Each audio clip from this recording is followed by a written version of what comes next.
Hey everybody, and welcome back to History Student Reacts. Today, we'll be watching People's Crusade Battle of Civetot by Kings and Generals. I don't know if I pronounced Civetot correctly. I'm sure I'll find out during the course of this video.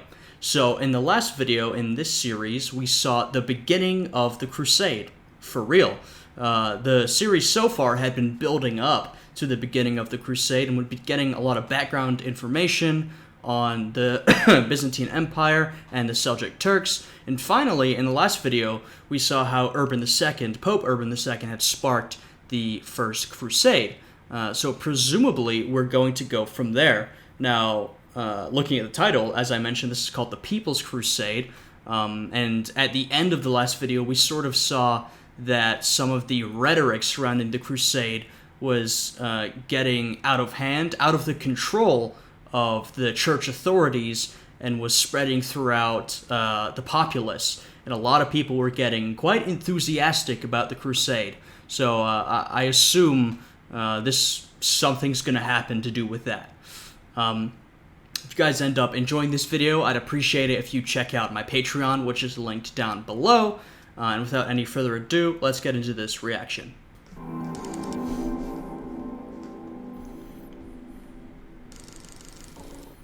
In our previous episode, we examined the elements and people who directly led to a unique call to arms aimed at aiding the Eastern Roman Empire on the way to reclaiming Jerusalem.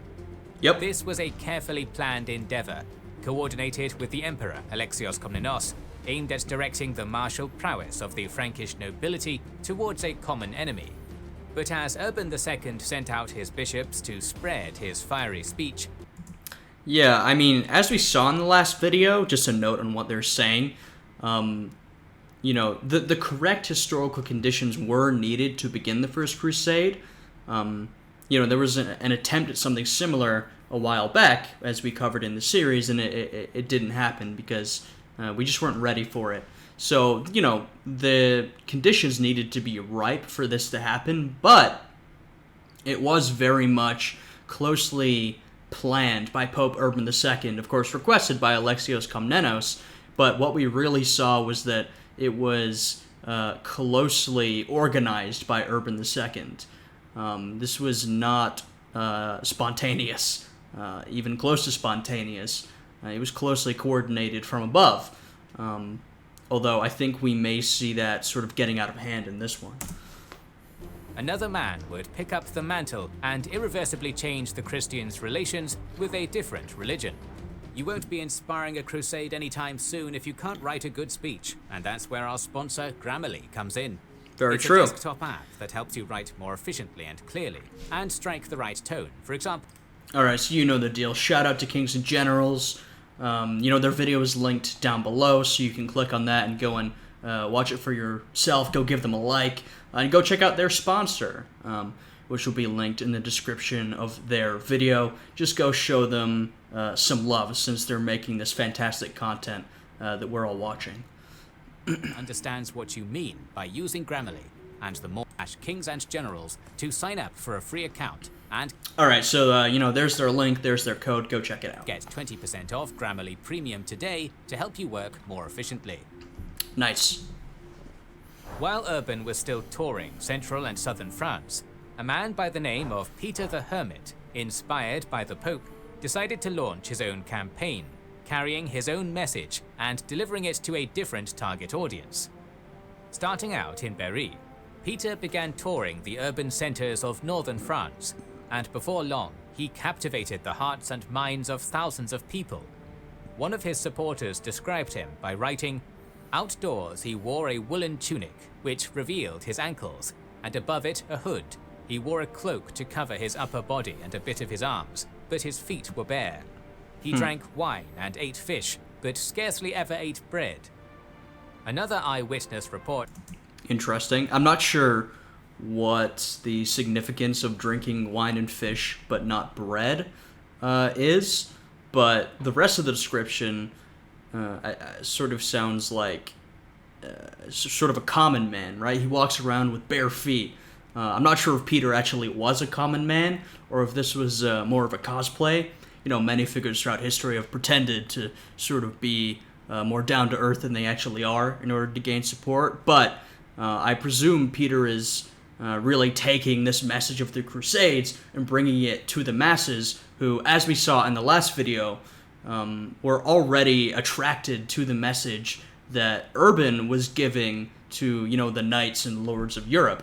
It had sort of run down from them to the general population, who was pretty enthusiastic. We saw him wander through cities and towns, spreading his teaching, surrounded by so many people, given so many gifts, and acclaimed for such great piety that I don't ever remember anyone equally honored.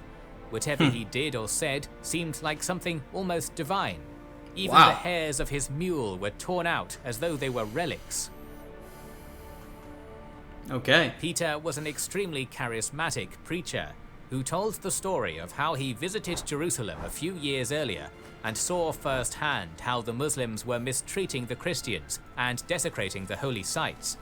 According to him, as he slept in the Church of the Holy Sepulchre, he received a vision of Christ, who handed him a round letter that instructed all Christendom from all parts of the world to take up arms and journey to Jerusalem to fight against the pagans and to claim eternal possession of the city with all its pertinent lands. Yeah, well, excuse me if I'm doubtful that Peter actually received that message. I'd be willing more to bet that he's really latching on to this idea of the Crusade and running with it, like I mentioned earlier. And it's not terribly surprising that someone charismatic like this could rise up during, this time. There's a lot of religious fervor. There's a lot of religious fervor in general in medieval Europe, but particularly following, Urban's speeches and his tours around France, and the idea of the Crusade has been emerging. So it makes sense that a charismatic, pious, I don't know how pious he actually was, but pious man like this would be able to gain a lot of popularity and, get a lot of people to listen to what he's saying. There is no evidence that Peter ever made such a journey, but that didn't stop thousands from joining him as he traveled from one city to the next, warning that the last days were at hand, and that the Christians would have to travel to Jerusalem to battle the Antichrist. Compared to Urban's more moderate approach targeting the warrior class, Peter appealed to a larger group of people, mostly commoners, at a particularly sensitive moment in time. 1095 saw the occurrence of a meteor shower, an aurora borealis, a lunar eclipse, the passage of a comet, blood-colored clouds, and a number of fascinating stories. Wow. Some said that the Holy Roman Emperor Charlemagne had come back from the dead, ready to lead his people into Jerusalem. When word of the Crusade began to spread, people began disfiguring and tattooing themselves, claiming miracles and divine signs. But arguably the largest contributor to the widespread frenzy was the ongoing series of plagues. If we take a look at the multiple and independent writers during this period, a trend starts to show. During the period between 1092 and 1095, there are over 40 mentions of plague, peaking in 1094 with 25 reported plagues, often accompanied by famine. This is something that you'll see with a lot of history, which is, if you dig into historical events, throughout recorded human history, often you'll find some sort of environmental or natural causes behind historical events. Not to say that they exclusively cause historical events, or that, natural causes are even the main cause of a lot of historical events, but it's just, oftentimes we don't talk about climate or crops or diseases. We don't think about them throughout a lot of history, yet they're always influential. There are a lot of prominent historical events that are influenced by environment that we often sort of gloss over, like the French Revolution. That's a good example. That was influenced by famine and the growing price of bread, due in part to failed crop harvests. So, and we're seeing another example of that here. Disease, plague, along with the usual accompanied famine. would likely have a big effect on this era. And so, yeah, it's just something interesting that I think when you dig into a lot of events, you'll find environmental and natural causes behind them, at least to a certain extent. Surrounded by Catholic imagery of damnation in the form of frescoes and grotesque sculptures, the notion of abandoning the little they had to journey to the land of milk and honey, that is how many Christians thought of the Holy Land, suddenly seemed like a great idea. Yeah, and that makes a lot of sense. I mean, you've got this religious fervor going on. If you've got plague going around, famine, maybe, let's say in the village you live in, a bunch of people have died, there's not enough crops to go around, everything's going pretty badly. You might believe it's the end time. That was a pretty common belief throughout medieval Europe. People would often believe that, well, now's the end time. We see some of that today as well. And if you believe it's the end time, then you should go do your Christian duty and fight in a crusade. And two, on a more practical level, you might be thinking, what am I really leaving behind? My village where a bunch of my friends have died, and I can't find enough food to eat. Like, what is there really anything worth staying for? I might as well go on this holy crusade, get my sins forgiven, and maybe I can, make some good money along the way. Yeah, I think it makes sense when you think about it like that. I've got nothing to lose. Might as well. Contrary to popular belief, the so-called People's Crusade had a large portion of nobles who joined Peter's group, and those nobles would be the ones who were in charge of the crusade and were about to unleash chaos on Germany. Still, it is important to mention that although there were some members of this movement who embarked on the journey for materialistic reasons, this was very much the exception rather than the norm. After passing through Champagne in March 1096, Peter moved into Lorraine before spending Easter in Cologne. He sent smaller parties to preach in the surrounding cities, while assembling a force of 15,000 men, women, and children. Peter... Okay, I mean, so far he's going in the opposite direction of the Holy Land, but, it makes sense. He wants to gather more people to follow him. And so far, this has mostly been sort of a French endeavor. Urban preached to French nobles, knights, lords, and so far Peter has preached to, I would imagine, mostly French peasants, since we're talking about the masses at the time. And so, we finally made our way out of France. We're in the German lands now, so maybe we'll take on some German followers. Peter was joined by many minor nobles, among them Walter Sans-Souvois, Renaud of Bray, Geoffrey of Burel, and many others. The plan was to take the route towards Jerusalem, one which the local German populace was very aware of since the Great German Pilgrimage of 1064. This pilgrimage was led by a number of major German clerics, among them Archbishop Siegfried of Mainz, and although possibly thousands of pilgrims were killed by local Bedouins in Caesarea, most of them reached Jerusalem and returned home by sea. However, this was another big deviation from Urban's route and timing, which intended for the crusade to cross the Adriatic and land in Dyrrhachium on August 15, 1096, coinciding with the Byzantine harvest, a date Alexios Komnenos knew ahead of time and prepared for by sending vast amounts of grain merchants and Latin translators to the region. Right. That's a very good point. I wonder how, Peter's arrival, if he even does arrive in the Holy Land, will affect the rest of the crusade, because, as we talked about last time, Urban sort of had this thing pretty tightly planned out.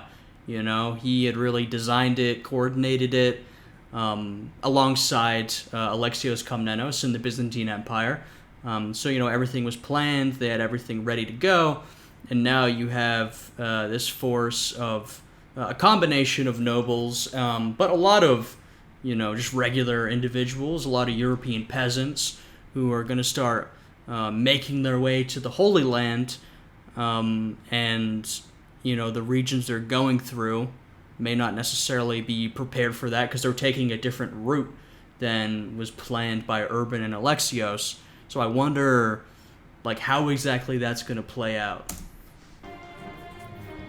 Peter took the time to preach in Cologne to recruit more German lords, but Walter was impatient and decided to leave as soon as the feast was over with a few thousand companions.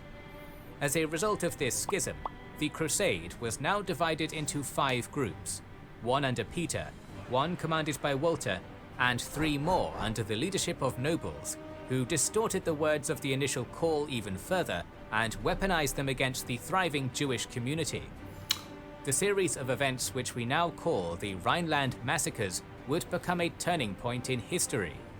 This was not the first time when a minority was attacked by the majority, but the scale and nature of these attacks would mark a new chapter and set a precedent which would recur numerous times in the centuries to come. Wow. Contemporary scholars writing after the conquest of Jerusalem tried their best to put the blame on Peter or peasant greed, with the goal of distancing the more successful Prince's Crusade from the failed People's Crusade. But not because of the mass slaughter of the Jews, which the Church unilaterally saw as a grave sin, but because after many of them were forcibly baptized, they reconverted once the storm had passed. But how did this all start, and why did these 3 groups begin the rampage in the first place?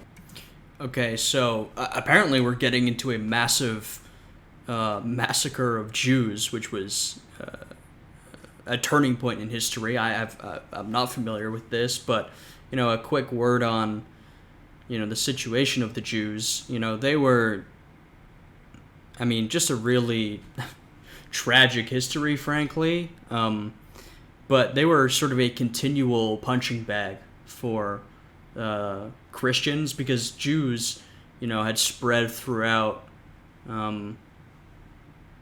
Europe, the Middle East, the world in many ways, but mainly Europe and the Middle East.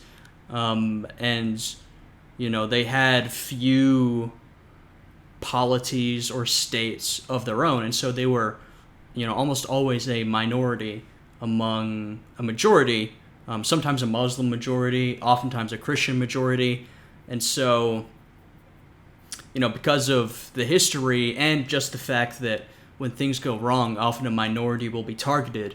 The Jews were targeted time and time again throughout history, both, in medieval times, we see a lot of anti-Jewish sentiment from a religious perspective, and then as we move into the modern age, we see sort of modern anti-Semitism emerge.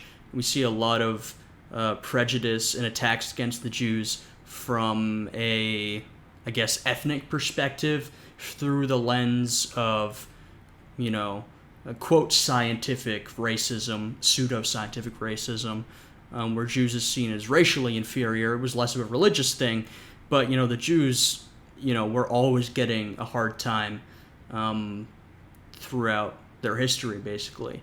And I fear we're about to see another example of that, so let's get into what exactly happened.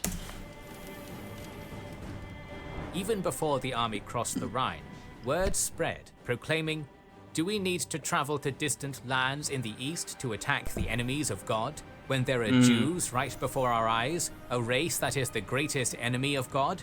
We've got it all backwards." Days went by.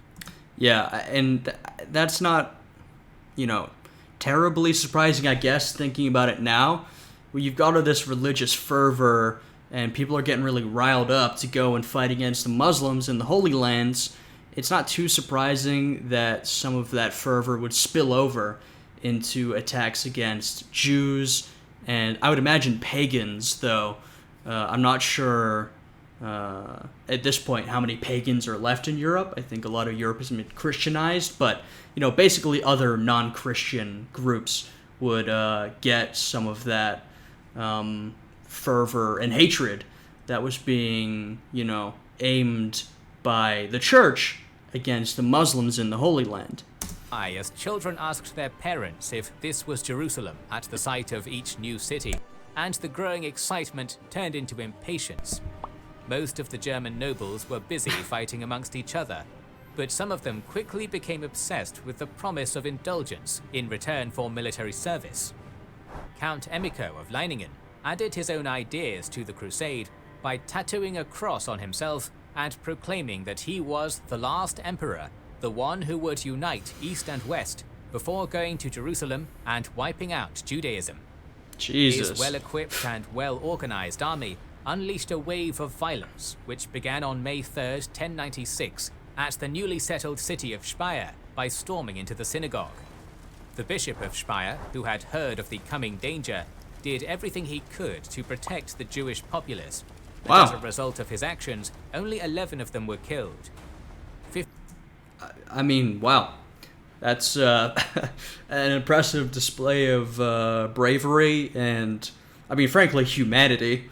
Yeah, so, I mean, lots of respect to Johann for, taking a stand against, and he was the bishop, so taking a stand against his fellow Christians in order to protect the Jews. So that's, I mean, these events are pretty sad, and it seems like we haven't even gotten into the worst of it yet.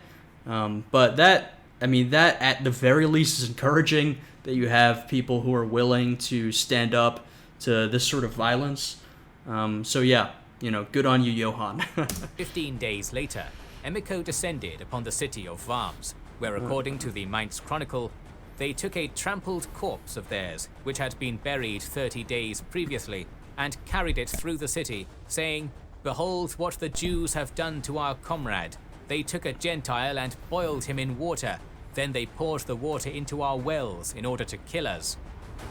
Yeah, okay. Many Jews, forewarned by the events in Speyer, had already sought the protection of the Bishop of Worms. They looked on from the sanctuary of his palace as those of their brethren that had chosen to remain at home were massacred. The Crusaders demanded that they convert, and those who did were spared, but the majority of them refused. Emicho laid siege to the bishop's palace, and once his soldiers broke in... Really? I'm surprised by that, frankly. I would imagine that, they're being protected by the bishop. He is a bishop of the Catholic Church. I can't believe that they would... this whole thing is about, the church, religion. And these crusaders are now besieging the bishop. Like that, doesn't seem to make sense, right? But I guess they've now gotten caught up in sort of this anti-Semitic fervor that they've really riled themselves up into. And talking about sort of attacks against Jews, this, I suppose this also shouldn't be surprising because of the precedent set by the Reconquista, where, the main purpose of that was, Catholic Europeans were pushing Muslims out of Spain and Portugal, the Iberian Peninsula, and Jews also got caught up in that. Jews were also forced out or forced to convert or massacred. So, Jews will often get caught up in these sort of violent events. They discovered that the Jews inside had decided to take their own lives rather than fall Wow. into their hands. Only 5 days later, the band was already in Mainz, where once again the local archbishop took a massive amount of money in return for sheltering his Jewish citizens. At first... Okay. He took a massive amount of money in return for sheltering them. So, there's a bit of an exchange there. That's not necessarily so selfless. I mean, it's still a good act, sheltering the Jews, protecting them, but it may not be so altruistic as I initially interpreted it as. It might be more of a commercial decision, more of a profit-based decision. The rest of the populace rallied around the Jews, but after a 2-day siege, some of them opened the gates, which the Crusaders saw as a miracle. "Behold, the gates have opened by themselves. All this the crucified has done What? for us, so that we might avenge his blood on the Jews." Jesus. 1,014 of them died in a single day.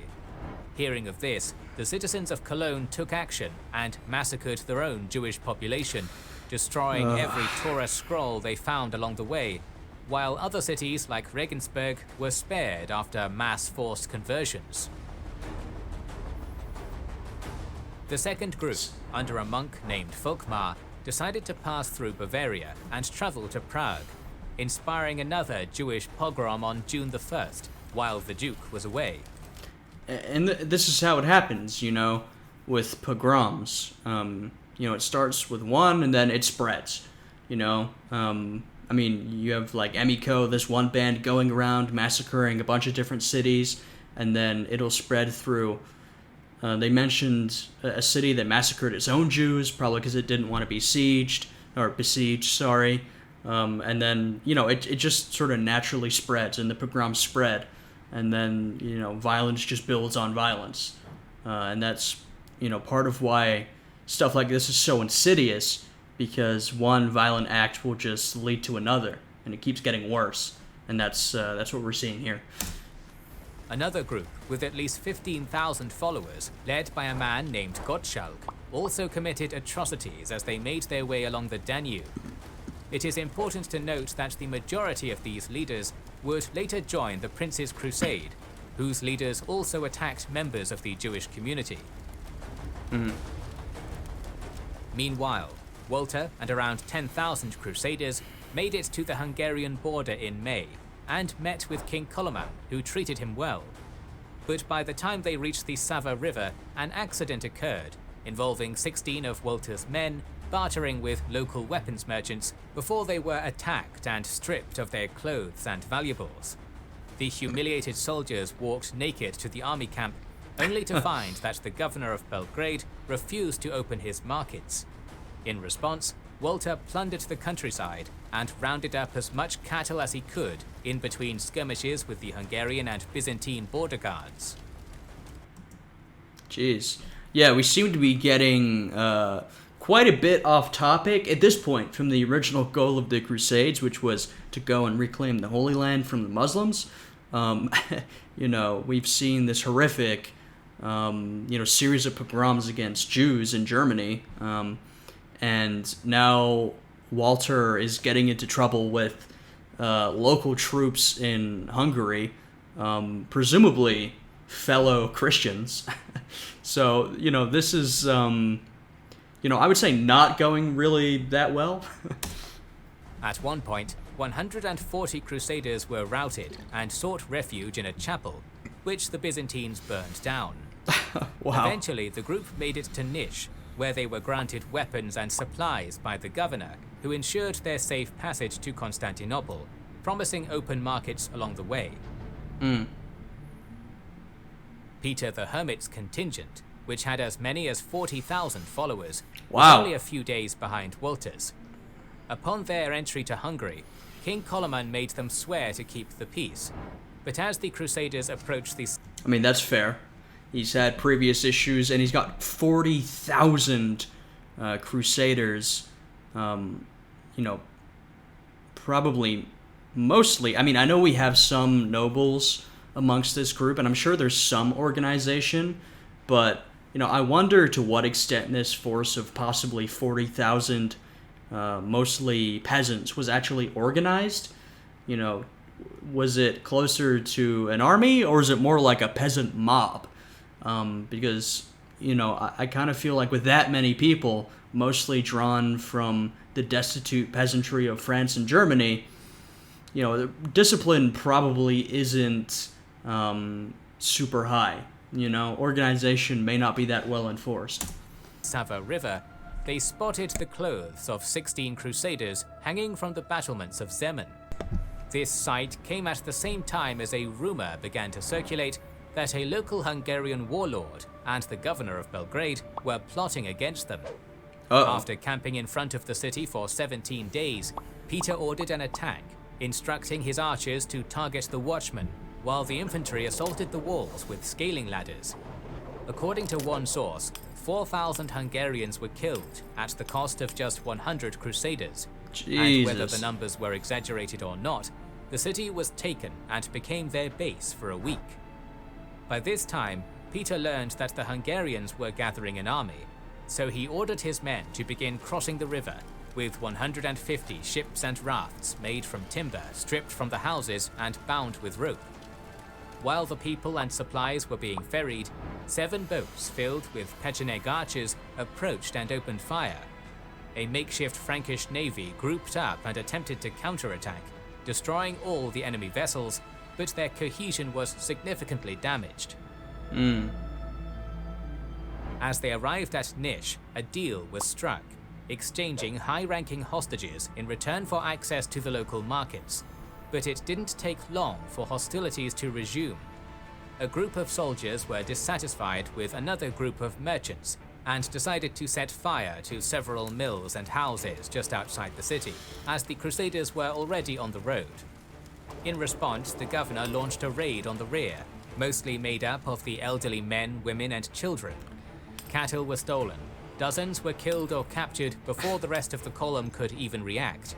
Yeah, this is, just going really quite badly, and I suppose this is what happens when you ignore Pope Urban II's instructions and try to form your own crusade, which is, in many ways separate from the original plans, involves a lot of probably untrained peasants, presumably has fairly low levels of discipline. It's unsurprising that you would encounter a lot of problems as you march through most of Europe to eventually reach the Holy Land, avoiding, once again, the planned route that Urban II had laid out. I guess it's not surprising that so many issues are being encountered. Peter could not let this go unpunished, so he turned his army around and attempted to negotiate. His followers, however, were uninterested in peace, and 2,000 young men attacked the city without any semblance of a plan. The garrison managed to hold out against the attack, repelling them with arrows and other projectile weapons, and once the Crusaders retreated, the troops sallied out. The disjointed and broken army was now in full flight, and many drowned in the river. Men, women, and children fell prey to the Byzantines, who managed to capture most of their goods, including a wagon filled with gold and silver. The Crusaders scattered into the nearby forests, but miraculously, only a quarter of them were lost in the battle. However, that included a good portion of the fighting men, as well as most of their provisions. I do wonder what the mindset of the individual crusader would be at this point, because kings and generals made the point that when the People's Crusade set out, it was not, at least mostly, inspired by material gain. The main motivating factor was, the religious aspect. So if you're a crusader and now you're fighting against Hungarian and then Byzantine troops who you've been sent actually to help, or at least the original crusade was organized to help the Byzantine Empire reclaim its land from Muslims, what's going through your head? Are you sort of wondering, what exactly are we doing here? Are you just fighting for your life? Or are you sort of justifying it by saying, we're on this religious crusade, and anyone who gets in our way or doesn't want to help us or obstructs our passage through Europe is sort of, against the crusade, and, should be dealt with appropriately. I don't know, I do wonder. Of course, I'm sure, the different people in the group would see it differently. Your uneducated, untrained French peasant would probably have a different perspective than your, your French or German nobleman. But I just wonder. On July 12th, Peter reached Serdica and met with imperial emissaries, who ensured that there was no trouble for the remainder of the journey, and that the army was well supplied. A generous gesture which showed both the commitment and preparation of Alexios Komnenos. The next group to reach Hungary was that of Folkmar, but after a brawl broke out in the capital, the army quickly responded by killing and enslaving anyone who failed to escape. Then came Jeez. Gottschalk's contingent, and this time the Hungarian king kept them at Moson for a prolonged period of time, and a Hungarian merchant was impaled after a failed bargain. Battle lines were drawn, but neither side wanted to engage, so after a prolonged stare-down, the Hungarians proposed a truce. If indeed you surrender them to the king with all the money you have, you might soothe his anger and find grace in his eyes. But if you do otherwise, not one of you will stand before his face or go on living, since you have committed such contumacy and calumny in his kingdom. Well, you can see you had the upper hand there. The Hungarians are basically like, look, we don't want to fight you, and if you just like surrender and give up your gold, we might let you go. If not, you're in big trouble. The Crusaders agreed, and as soon as they were disarmed, the Hungarians put them to the sword. Wow. Finally, Emmiko's army crossed into Hungary. I mean, that's quite brutal. At the same time, I will say, not to justify any massacres or violent behavior, you know, I can see why Coleman, you know, would be pretty fed up at this point. We've seen, I wasn't counting, but several bands of Crusaders passing or trying to pass through Hungary at this point. And I think all of them have caused issues. So, you know, he's probably pretty fed up and irritated with these bands of French and German Crusaders trying to make their way through Hungary and killing and looting as they go. But Coleman refused to even deal with them. So the Crusaders decided to lay siege to the capital and devastated the countryside. There were numerous skirmishes, while bridges and catapults were built, and finally 2 breaches were opened on August 15th, 1096. While the king was preparing to flee, the defenders organized a desperate last stand. So, I mean, at this point it's getting pretty serious. Now they're besieged and broken into the capital. You know, at this point, to Coleman, I mean, this is more than irritating. This is a serious threat to the stability of his empire, I would imagine. Maybe it's not that serious, but, you know, getting your capital besieged and broken into, we haven't seen if it's going to fall or not. You know, that's a pretty serious threat at this point from your fellow Christians. I mean, of course, Christians fight each other all the time in medieval Europe. That's not the surprising part. It's just that, of course, their quest is to go and fight Muslims in the Holy Land. As the Franks poured in, the tides turned and the knights were routed. Those who were well equipped and mounted managed to escape, while the rest were vanquished. Okay. Back in Constantinople, Peter finally met up with Walter's contingent and personally met with Alexios, who was instantly impressed by the charismatic Hermit. The number of Crusaders was significant, but there were little more than 500 knights and a few thousand footmen, as most of the fighters were lost along the way fighting Hungarians and Byzantines. So the emperor advised that they wait for reinforcements outside the city walls. This was seen as a grave insult to the thousands of people who had travelled all this way and were now prevented from seeing some of the most holy sites in Christendom. So naturally, more looting occurred. According to Anna Komnena's Alexia, the Christians behaved abominably. They sacked and burned palaces of the city and stole the lead from church roofs so that they could sell it back to the Greeks. Wow. I mean, that is one account. I'm not sure if in reality it was that bad, but I will say, judging from the behavior of these people so far, you know, it wouldn't be crazy to think that they would behave pretty badly in Constantinople. It's just, you know, it's pretty odd to think that, you know, they're in Constantinople. This is an extremely important city. It's a very important city to the Christian world, and this is what they're doing when they get here. You know, I feel like I don't need to refer back to the original goal of the Crusade because we've covered it so much, but this is in sort of stark opposition to the intention of Alexios Komnenos and Pope Urban II when they started this whole thing off. Despite his lack of confidence, Alexios knew that his guests couldn't stay long, so they were ferried Right. across to Anatolia on the 6th of August. Yeah, no, that's probably a smart decision. Alexios, you know, are these guys actually going to be able to fulfill the goal of the Crusades?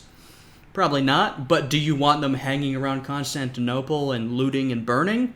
No, you don't. So let's just get them out of here. Once on the Asiatic shore, they began attacking in all directions, usually Christians living under the Seljuks, pillaging houses and churches all the way to Nicomedia, which Jesus. was deserted since its sack 15 years earlier, and was converted to their new base of operations. The Romans kept a steady supply of grain ships, selling provisions at a fair price to it, and the other base at Civetot. But months went by without much progress, and the coins were starting to run out. On October the 1st, Peter decided to go back to Constantinople in hopes of striking a new deal with Alexios, and in his absence, a rift formed between the Frankish knights on one side and the German and Italian knights on the other. As animosity grew, the latter group decided to leave Civetot and raid as far as Nicaea on their own. The once great Roman city was now the capital of the Sultanate of Rum. Yeah, I mean, Nicaea is another very important city to the history of Christianity. It's where they held the Ecumenical Council of Nicaea, which, you know, I'm not too familiar with Christian history, but is a very important event in the history of Christianity, establishing, I think, a lot of the institutional aspects of the church, and really setting like Christian orthodoxy in many ways. Like I said, I'm not too familiar with the Council of Nicaea, but it was basically a really important event in the history of Christianity. So this is a really important site to Christian history here. Ruled by Kilij Arslan. The Nicaean garrison charged out, but was defeated by the knights, who despite their lack of leadership, had some of the best training and equipment money could buy. After the Turks were repelled, they headed towards the nearby castle of Xerigordos, which they quickly captured, sparing only its Christian population. The castle had plenty of grain, meat and wine, but was a signal to the Turks that this was not a threat they could deal with easily.